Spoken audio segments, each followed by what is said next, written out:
জুলাই আন্দোলনের পর থেকেই বাংলাদেশের সঙ্গে সম্পর্কের উষ্ণতা হারিয়েছে ভারত। এমনকি অন্তর্বর্তী সরকার গঠনের 1 বছর পেরিয়ে গেলেও নানা রাজনৈতিক প্রেক্ষাপটে আরও তলানিতে গিয়ে ঠেকেছে দুদেশের সম্পর্ক।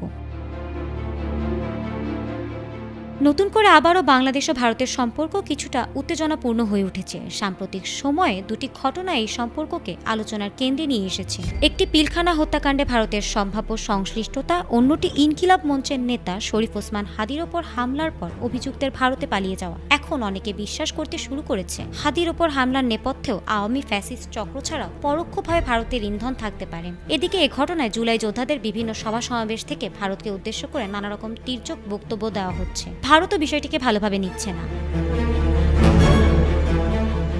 হাদির হত্যাকারী ভারতে পালিয়ে গেছে এমন তথ্য নিশ্চিত হলে অপরাধীকে ফেরাতে ঢাকা অবশ্যই নয়াদিল্লিকে অনুরোধ জানাবে। যদিও ভারত তাদের দিক থেকে এই বিষয়টি নাকচ করেছে এবং ভারতে থাকা বাংলাদেশ বিরোধী কোনো কিছু করা হচ্ছে না এমন জানিয়েছে।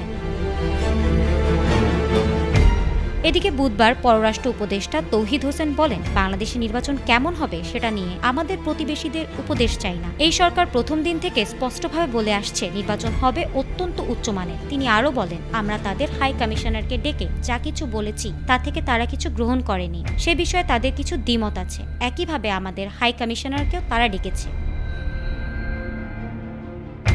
প্রতিবেশী দুই দেশের জন্যই সংযম ও কূটনৈতিক দায়িত্বশীলতা এখন সবচেয়ে জরুরি। নচেত এই দুটি ইস্যুই ভবিষ্যতে দ্বিপাক্ষিক সম্পর্কে দীর্ঘমেয়াদী প্রভাব ফেলতে পারে।